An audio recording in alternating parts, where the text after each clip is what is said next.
మా అమ్మకి నలుగురం అయితే ఎవ్వరూ పట్టించుకోలేదు, నాకేంటి అని చెప్పి నేను కూడా పట్టించుకోలేదు. మిగతా ముగ్గురు పట్టించుకుంటే నేను పట్టించుకునేదాన్ని. నాకు ఒక్కగానొక్క కొడుకు, మరి రేపు నా కొడుకుని ఎవరు చూస్తారని నేను పొదుపు చేశాను. ఇంకా మా ఆడపడిచి అయితే అస్సలు మంచిది కాదు, మా బావగారు అయితే భూమిని జరిగి దున్నుకున్నాడు. ఇలా అందరి గురించి సమస్యపూరితంగానే చెప్తుంది ఆవిడ.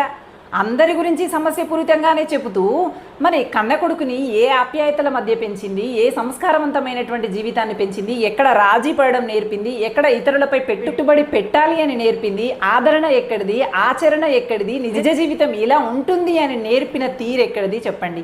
ఇవన్నీ ఏమీ తెలియకుండా పెరిగినటువంటి పిల్లవాడు డబ్బే ప్రధానం, డబ్బే ప్రధానం, డబ్బే ప్రధానం అనుకుంటూ ఆలోచించినటువంటి పిల్లవాడు ఇప్పుడు కూడా డబ్బే ప్రధానంగా చూస్తూ ఉన్నాడు కదా. దానిలో నువ్వల్లుకున్నటువంటి సాలిగూడు లాంటి విషవలయంలో నువ్వే చిక్కుకున్నావు. ఎవరో బయట నుండి వచ్చి నిన్ను సమస్యల్లో ఇరికించలేదు. ఇప్పుడు పోరాటం ఇన్నాళ్ళు అత్తామామ పైన, ఆడపడుచుల పైన, తోడికొడల పైన, అన్నదమ్ముల